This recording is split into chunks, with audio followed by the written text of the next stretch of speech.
I'm John Strum, and this is Real Talk MS.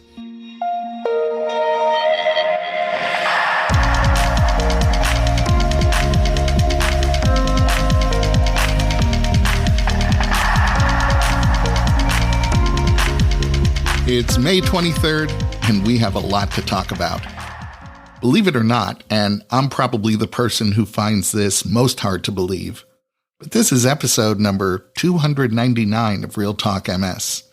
That means that next week we're looking at episode number 300, which is a milestone that I never could have imagined when we started out. So I'll save all the thanks for next week, but I hope each of you knows how much I appreciate your continued engagement. Of course, I'm grateful that by choosing to listen, you've put Real Talk MS among the top 1% of the more than 5 million podcasts that are out there. But I'm even more appreciative that so many of you choose to participate.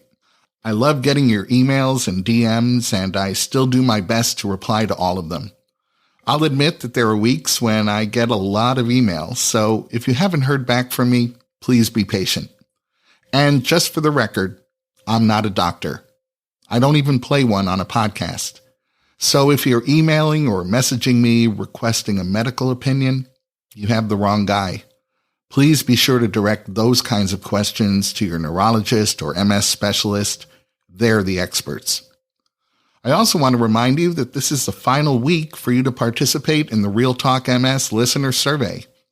I'm always interested in learning more about you guys because when I have a clear idea of who's listening to the podcast, it's easier to plan content that I know you're going to care about and be interested in. So I'm inviting you to spend less than 5 minutes taking the Real Talk MS listener survey. And to add a little motivation to this invitation, once you complete the survey, you can choose to be entered into a drawing for a $100 Amazon gift card. To get to the survey, just visit realtalkms.com/survey. And to make it even easier to get to the survey, you'll find that link in today's show notes. So I hope you'll do this small favor for me, complete the survey, and maybe win a $100 Amazon gift card. As I promised in last week's podcast episode, today we're taking a look at the just published results of a study that provides a more granular estimate of the prevalence of MS in the United States, analyzing the prevalence of MS by race, ethnicity, age, sex, and geographic region. And walking us through that data is one of my favorite guests, the National MS Society's Executive Vice President of Research, Dr. Bruce Bebo. But before we get to my conversation with Dr. Bebo, there are a few other things that you should know about. There are a couple of events coming up that you should definitely know about, and I want to make sure you have all the details about each of them. On June 14th and 15th, between 1 and 4 p.m. Eastern Time, the National MS Society is hosting the 2023 Black MS Experience Summit. Feelings of isolation and invisibility are pervasive in the Black MS community. Many people struggle to feel seen, heard, and get the support they need to live their best lives. So this year's summit is focused on resisting invisibility and embracing identity. This event provides an outstanding opportunity to hear from the healthcare experts, share your story, amplify your voice, and build connections in the Black MS community. There's no cost for you to participate in the Black MS Experience Summit, and you'll find a link to register in today's show notes. And the Consortium of Multiple Sclerosis Centers annual meeting gets underway next week just outside of Denver at the Gaylord Rockies Resort and Convention Center in Aurora, Colorado. This is the largest North American meeting for healthcare professionals engaged in MS care, with more than 170 speakers delivering over 330 presentations. And as part of this meeting, on Friday, June 2nd, Can Do MS is offering a day-long program specifically for people living with MS. The program is called More About MS, and if you're in the Denver area, you can participate in More About MS in person. If you're not in or around Denver, You can still participate virtually. You'll learn, practice, and come away with new wellness strategies. You'll hear from experts and get the latest information about coping with some of the most bothersome invisible symptoms of MS, like fatigue, pain, mood, and cognition. You'll find workshops on how to create and work with your healthcare team, how to navigate the DMT maze, staying active together, and how to thrive and survive as a support partner. The in-person program takes place Friday, June 2nd. It begins at 11 a.m. Mountain Time and goes to 4:30 in the afternoon, and that includes a free lunch and happy hour. And the virtual program begins the same day at 2 p.m. Eastern Time and goes until 4:30 p.m. Eastern Time. And here's the best part. Both the in-person and virtual programs are absolutely free. So whether you plan on participating in person or virtually, you'll find a link to register for what promises to be a great program in today's show notes. By now, most of you know how much I enjoy talking about advocacy. As I've said more than a few times, I think advocating on behalf of your own interests is one of the most empowering things an individual can do. And while I appreciate the opportunity to talk about any aspect of MS advocacy, I especially like pointing out the wins.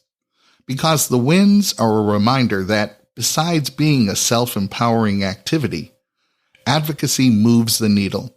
It drives real change. And I'll admit, many of those societal changes don't happen overnight. Sometimes being an MS activist is about learning to play the long game. But sometimes changes can happen pretty quickly.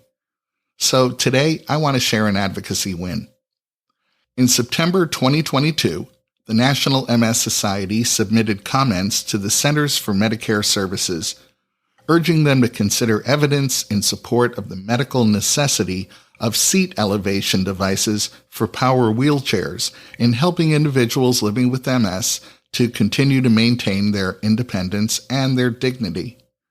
In these comments, the Society shared recent scientific evidence showing that these devices minimize the risk of developing repetitive stress injuries from wheelchair use, and that the devices provided psychological benefits as they allowed an individual to participate in eye-to-eye conversation.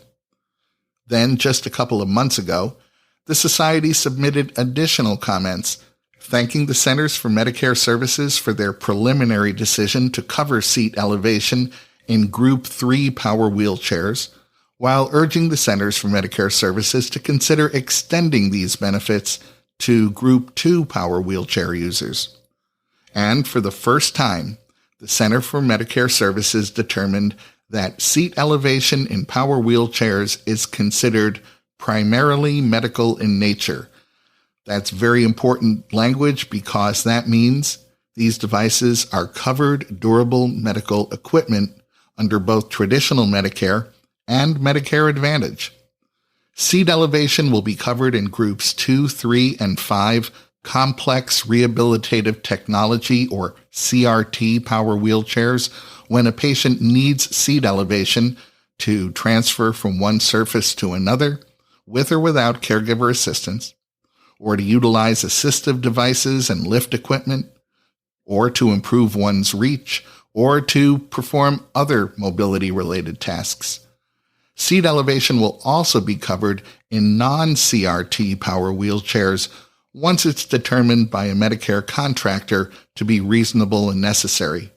In these cases, individuals will first undergo a specialty evaluation performed by a licensed, certified medical professional who has specific training and experience in rehabilitative wheelchair evaluations. If you're on Medicare and you're pursuing coverage for a power chair with seat elevation, please be sure to reach out to your healthcare provider about this. And by the way, if you're not on Medicare, I want to point out that very often, private medical insurance will take its cues from what the Centers for Medicare Services approve under Medicare. So there may be good news for an even larger population. This is a major win for anyone who may use a power wheelchair now or in the future. Their lives literally just got a little better. And at the end of the day, that's the whole point of advocacy, to use public policy as a means of improving the quality of life for people living with MS. And I'll take this opportunity to remind you that you can become an MS activist and help drive the changes in public policy that end up making a difference in people's lives. Just visit nationalmssociety.org/advocacy, and you'll find that link in today's show notes. We know that multiple sclerosis has no respect for geographic boundaries. It affects people everywhere. And so acknowledging the impact of MS on individuals and families in the United Arab Emirates, the UAE recently launched their own MS Society in Abu Dhabi. The UAE has a population of about 9.3 million people, and as of 2022, they counted about 2,000 people living with MS, although the actual number is thought to be more than double that. And so one of the projects that the new MS Society is investing in is a national MS registry to better understand the true prevalence of MS in the UAE. Like every MS society, the MS Society in the UAE is focused on raising awareness of MS, building a holistic ecosystem for MS care, providing resources for people who are affected by MS in the UAE, and supporting global efforts to develop cures for MS. In fact, Dr. Rukia Mir, a neurologist at the Abu Dhabi Stem Cell Center, was a participant at the recent Pathways to Cures Global Summit. We don't often hear about multiple sclerosis in many Middle Eastern countries, so I think that this MS Society has a real opportunity to not only provide support for people affected by MS in the UAE, but to remind the rest of the world that MS is a global disease. I'm also looking forward to hearing more about the MS research that they're going to be supporting. If you'd like to learn more about the MS Society in the UAE, you can visit www.nationalmssociety.ae, and you'll find that link in today's show notes. Problems with balance are common among people living with MS, and balance issues can lead to falls. They can impact mobility. They can get in the way of living your life. Research has shown that rehabilitation therapy can help you better manage those balance issues, and there's been growing interest among rehabilitation specialists in determining whether virtual reality training can be helpful in managing MS-related balance issues. And before we get to the research, I want to point out that virtual reality falls into one of two categories: immersive virtual reality and non-immersive virtual reality. Immersive virtual reality involves putting on a headset that provides a 360-degree view of a computer-generated environment. Most of the popular virtual reality games on the market today take advantage of immersive virtual reality. Non-immersive virtual reality involves interacting with a computer-generated environment that you're viewing on a TV, phone, or monitor screen. The kinds of games played on gaming consoles like a PlayStation or an Xbox take advantage of non-immersive virtual reality. A research team in Spain wanted to determine whether using virtual reality to manage MS-related balance issues produced any benefits. So they conducted a meta-analysis of 19 studies that were published over the past decade. Now, a meta-analysis is a study that pools data from multiple studies that have already been published and analyzes that data collectively. These 19 studies involved 858 people with MS, and most of the studies focused on non-immersive forms of virtual reality, comparing people with MS with a control group or a group of healthy people who were matched to the people with MS by age and gender. The results of this meta-analysis show that virtual reality rehabilitation was effective in improving balance among people with MS. The Berg Balance Scale measures a person's ability to balance while they're doing a series of predefined activities, like standing or reaching forward, and the cumulative analysis of these 19 studies showed that among people with MS, the Berg Balance Score increased 3 points following virtual reality rehabilitation. The best Berg Balance Scale outcomes were the result of virtual reality sessions lasting between 40 and 45 minutes, given 5 times a week over 8 weeks for a total of 40 sessions. The best improvement in dynamic balance, or balance while you're moving, were the result of receiving 20 to 25-minute virtual reality sessions twice weekly for a total number of sessions that fell somewhere between 8 and 19. The meta-analysis also showed that virtual reality rehabilitation training improved an individual's confidence in their balance and lessened their fear of falling, but the training did not have any effect on their walking speed itself. As the technology continues to evolve, we're sure to see more research and more rehabilitation treatment involving virtual reality. And if you'd like to review the details of this particular study, you'll find a link in today's show notes. In just a couple of minutes, we're going to be talking about the prevalence of MS in the United States with Dr. Bruce Bebo, the MS Society's Executive Vice President of Research. And as Dr. Bebo points out at the beginning of our conversation, prevalence is sometimes confused with or mistakenly lumped together with incidence. Prevalence refers to the number of people who are living with a disease at a specific point in time. And incidence is the occurrence of new cases of a disease in a given population over a specific amount of time.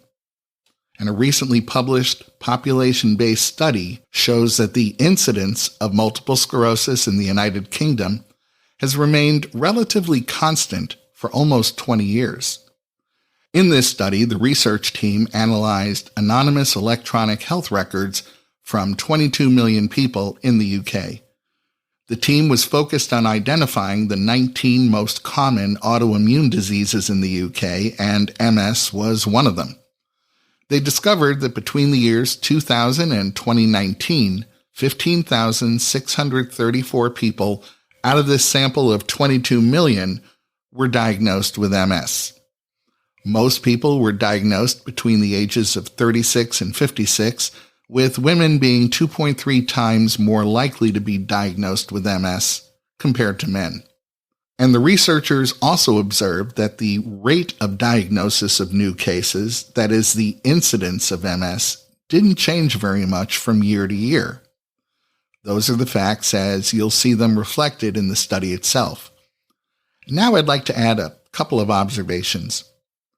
When I saw this constant, relatively unchanging incidence rate, my first thought was that this study may offer greater insight into healthcare systems and healthcare access than it does MS.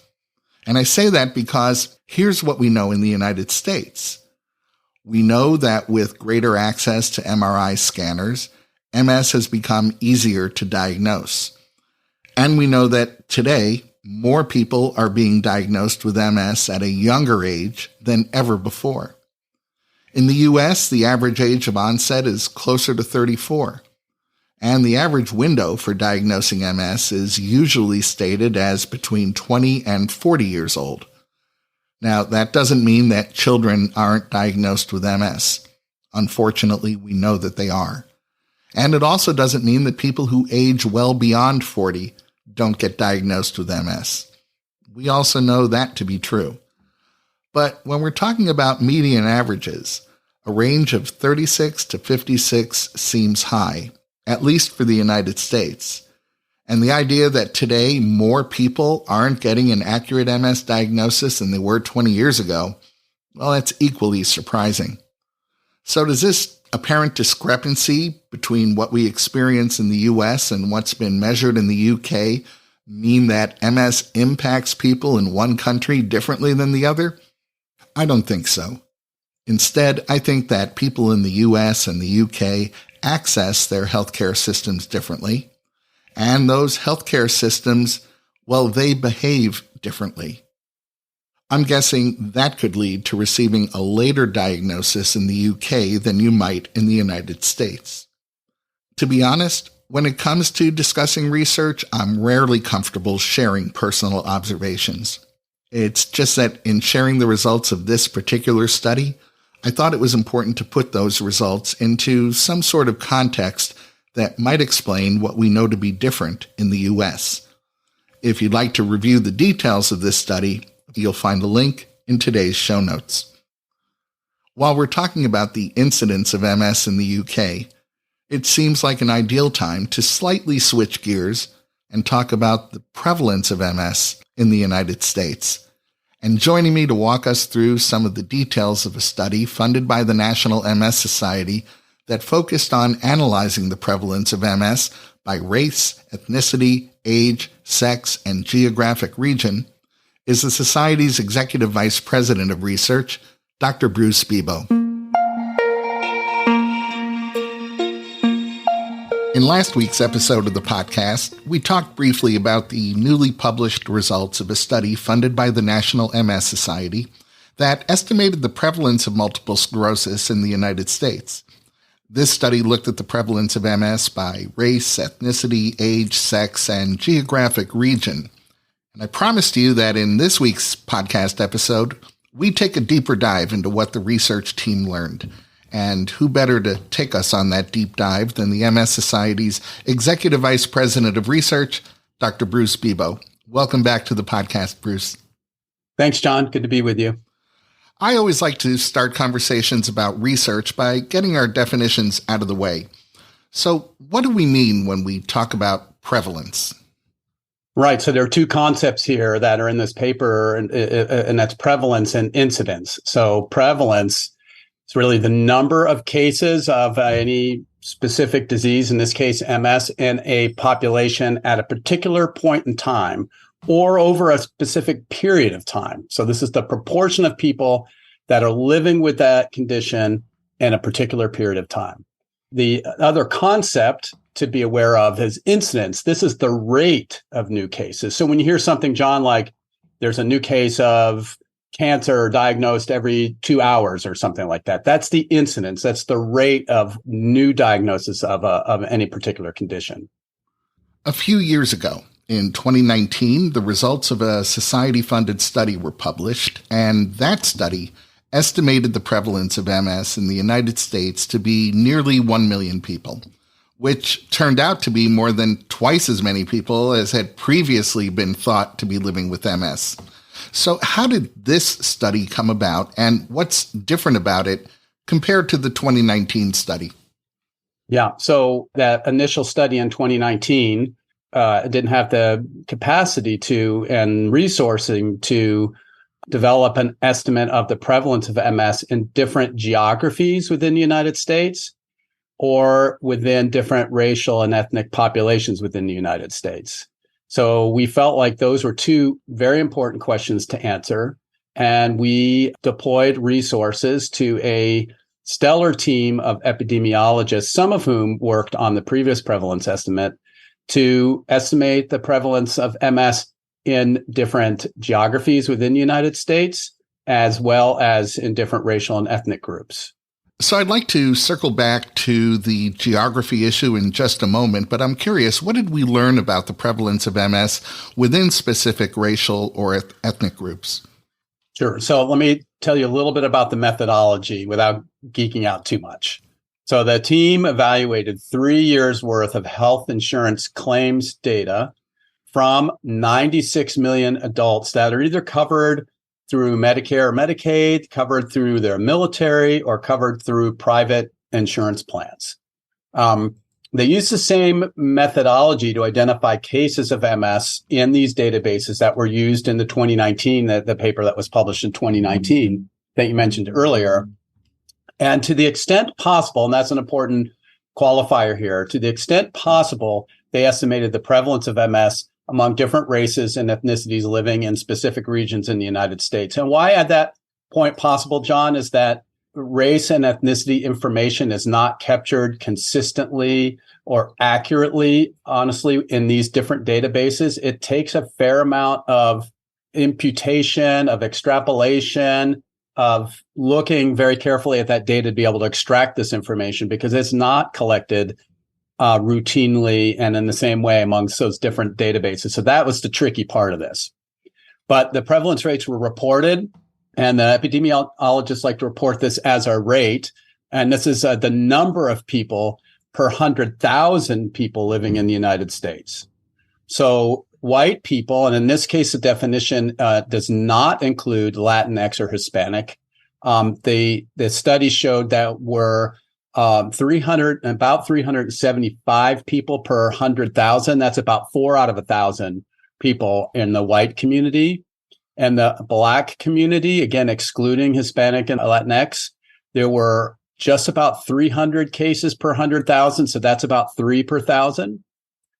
And then people of other races. So this is where it gets difficult because these races and ethnicities aren't called out specifically in different databases. So there was this sort of lumping. So this category includes Asians, Native Americans, Alaskan Natives, multi-rate individuals, and people where the race or ethnicity were just unknown. So it's kind of a big pot there.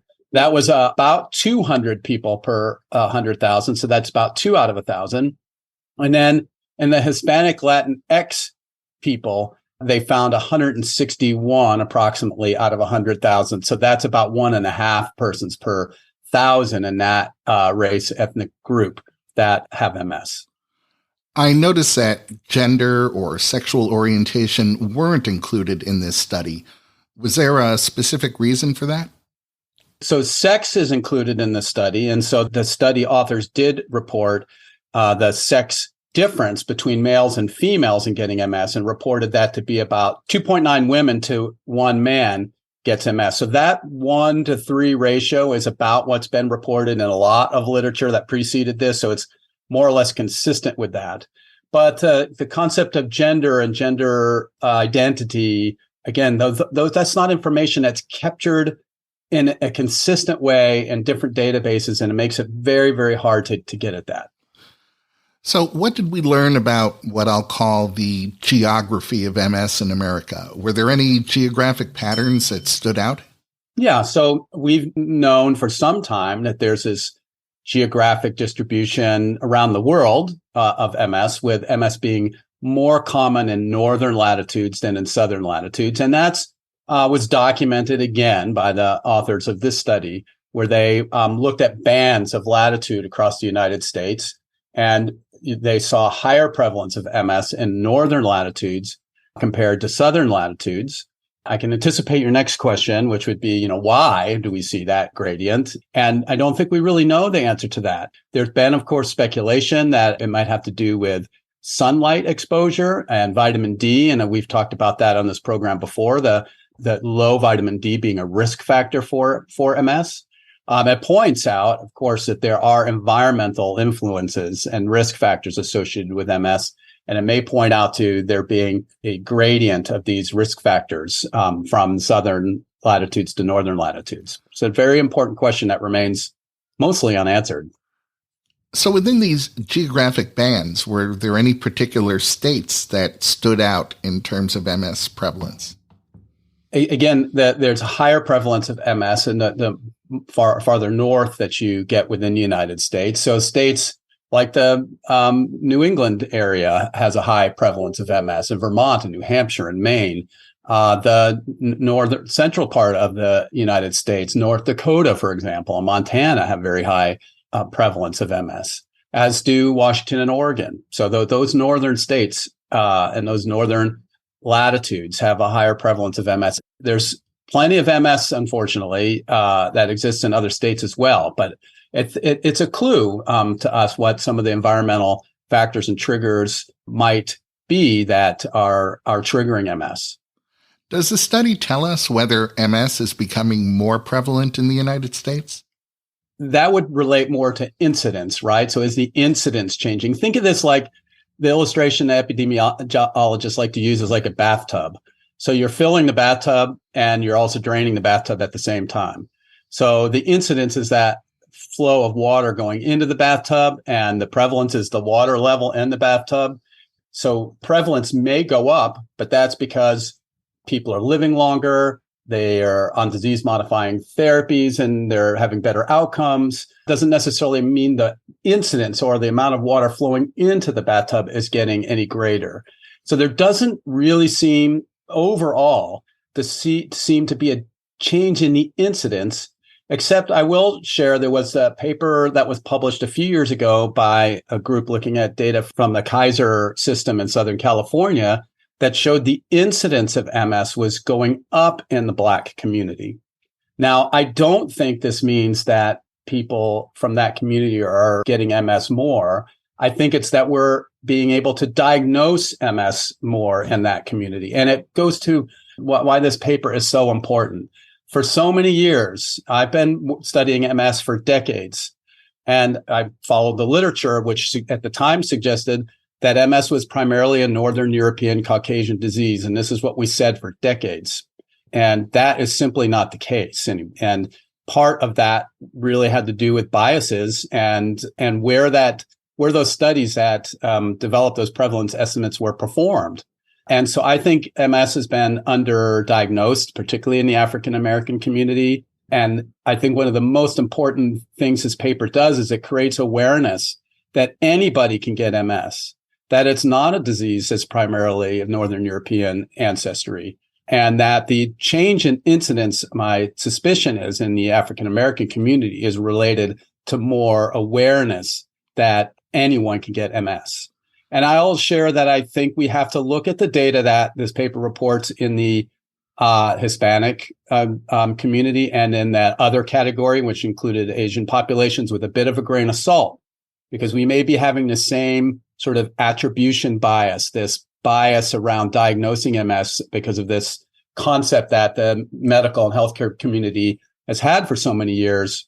So we're going to keep a close eye on this, John, and hopefully this paper and others will create more awareness in the healthcare provider community, those people who are diagnosing MS. And I think we just want to be cautious about the numbers from other ethnicities and races because we may be undercounting them for the reasons that I shared.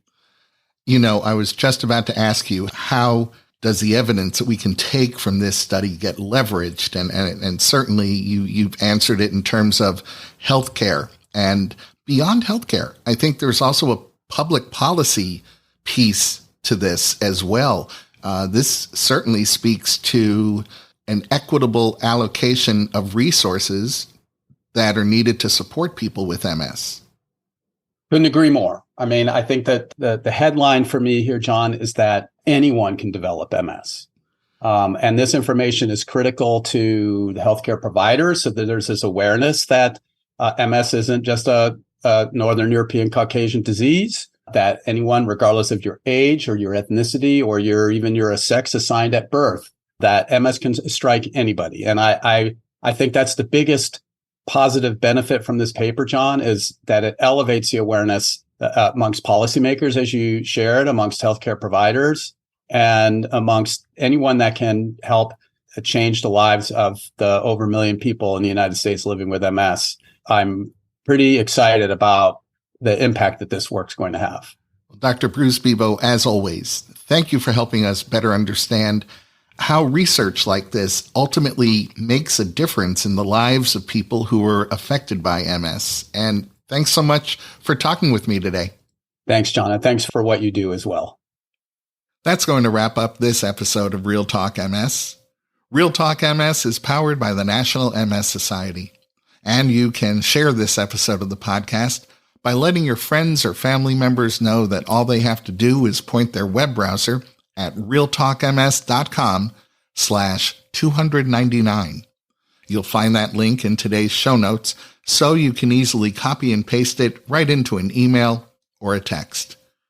And please remember, this is the last week for you to participate in the Real Talk MS listener survey. I'd consider it a personal favor if you could find a spare moment to complete the survey. It'll take you less than 5 minutes, and you could win a $100 Amazon gift card. You'll find the survey at realtalkms.com/survey, and you'll find that link in today's show notes. I'm John Strum. Thanks for listening. Stay safe and make healthy choices.